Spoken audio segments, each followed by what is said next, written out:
I'm a 35-year worker for the post office. I'm 53 years old, never really been involved in politics, but always voted until my son talked to me about Bernie. And since then, I've been out there talking to people and waited in 2-hour lines to see him in a meeting, and been out there canvassing for him and doing a lot of things that I never would think of doing. Mm-hmm. And I think that one of your people said today that they went for the Susan Sarandon viewpoint, and that's exactly what I feel, is that this system is rigged. It's not going to change until either we get someone in, luckily enough, like Bernie, or there's revolution, and that may lead to violence and all other kind of things I hate to say, but every single great struggle in this nation has been accompanied by such things. And I just can't vote for someone who I feel is bought, I mean literally bought, by every company that contributes to her cause. And she's done nothing to dispute that. She's already turning away from Bernie, and instead of incorporating him into her staff or whatever she needs to do to invigorate the system, she's doing everything opposite and doing exactly what she's done every year. Yeah, but John, if you think that that Donald Trump is a special interest. He's a billionaire. You know, he's proposed a tax plan that's going to cut his own taxes by at least $400,000 a year. Might cut yours by $100. I mean, this is the old game that Ronald Reagan and George W. Bush played on us. Don't you think? Don't you think, with the lack of coverage in the media, that this will bring things to a head, at least. I don't think it will. I really don't think it will. Donald Trump is going to become docile. He's going to become a Republican. He pretty much has no choice. And whether he wins or loses, no matter what. But the bottom line is that if you're looking for somebody who's not corrupt and who has held to their values all their life, then yeah, that's Bernie Sanders. I agree with you.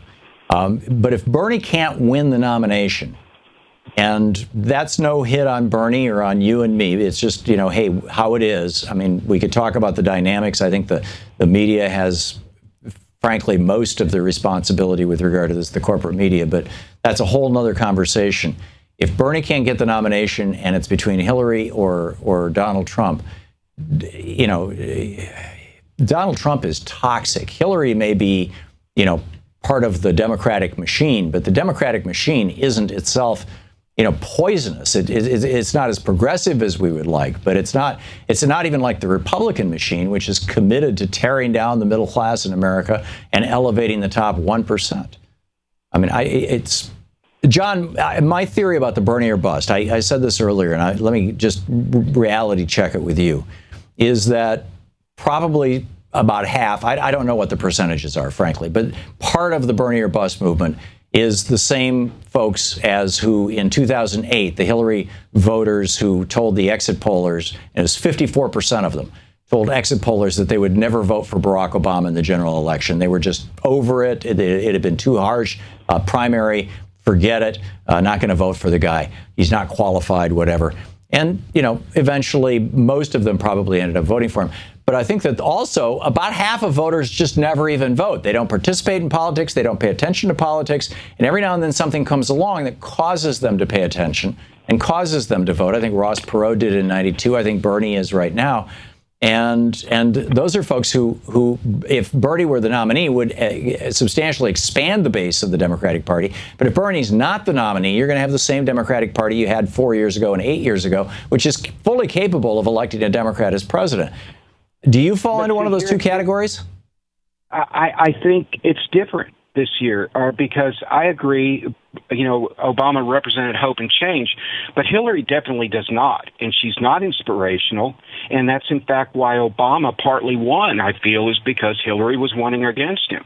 This is different because it's a hopelessness and an anger and a fury among people like me. I mean, I'm as middle class as you can get, but I'm struggling, and it's my children that are really going to struggle, and Hillary offers no hope. She doesn't even try. Well, she doesn't even try. to appeal to us. I mean, what would you want her to say? First of all, NAFTA, no way, the minute I get in, any kind of treaty that takes jobs away from this country, we suck the life out of it. And so trade. All pay and single payer, because what is the biggest thing for a family not to have to worry about is medical care. But Donald Trump is not going to give you single payer. He said he's going to repeal Obamacare and throw you back to the tender mercies of the insurance companies. But I'm not concerned about Trump. Trump will bring it to a head. He will cause the revolution. He's so arrogant. I think he's going to get neutered. I hope he's going to go along to get along because he wants to. He's so excited about being president. Donald Trump is an insecure guy. He's a guy who his parents never liked. His father didn't get along with him. His father was so, unable to deal with him that he sent him off to military school when he was 8, 9, 10 years old, something like that. And basically, never saw his dad again after that, or didn't hang out much with him. His dad, threw $1 million at him and said, "Okay, go. Good luck." He inherited a whole bunch more after that. He lost it. He got it back. But, he is motivated by a desperate need for love and approval.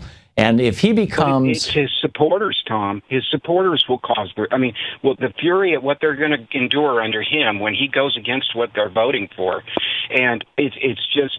Hillary, well, that's a scenario that I've seen gamed out, and where Donald Trump wins the election in 2016, and shortly thereafter you have the crash of 2016 that I predicted in my book. I still think sometime between literally today and a year or two from now, we're going to have a major economic recession.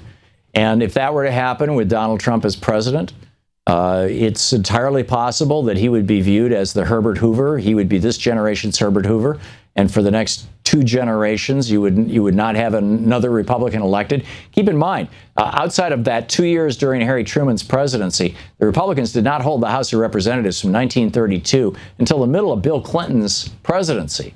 I mean, it took that long for them to get back into power in the House of Representatives because they had done so much damage to this country in the 1920s, and people remembered it.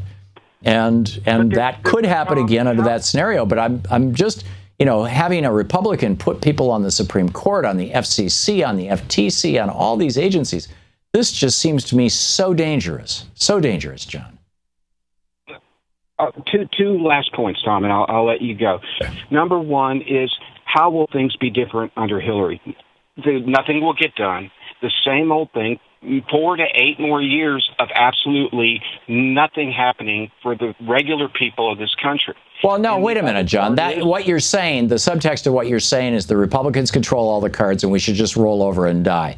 And I think, you've got 2/3 of the people who are running for re-election right now in the Senate are Republicans, whereas, 2 years ago it was Democrats. And so there's a very good chance that we could take the Senate back. In fact, there's a probability we'll take the Senate back. Number one. That leads to the second point. I live in Oklahoma, the reddest of red states.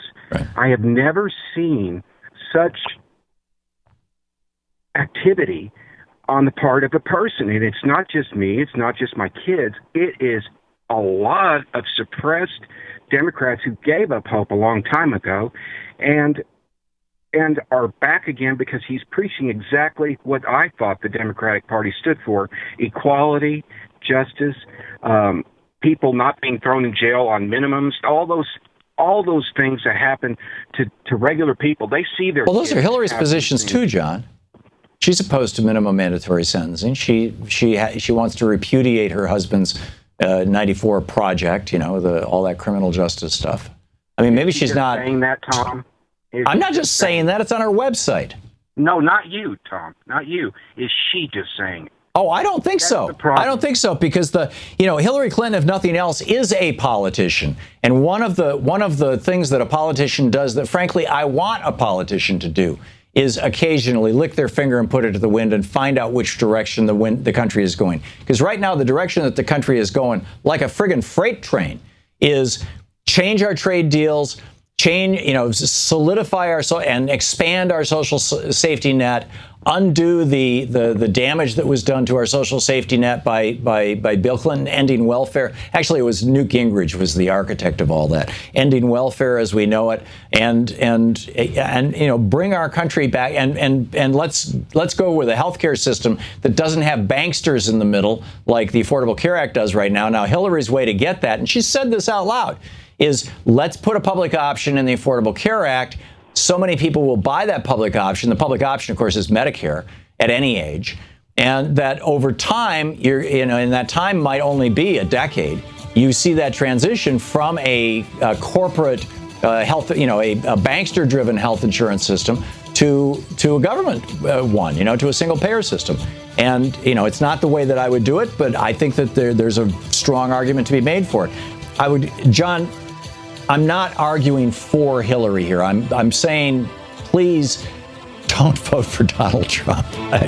John, thanks for the call. To Thom Hartmann. Visit ThomHartmann.com for audio and video archives. Hillary needs to make that case, and she needs to make it much better, and she needs to make it much stronger, particularly in the face of Bernie right now. To watch more clips from our programs, hit the Watch More Videos button over here. And please be sure to hit the handy-dandy subscribe button so you'll always be up to date. Tag, you're it.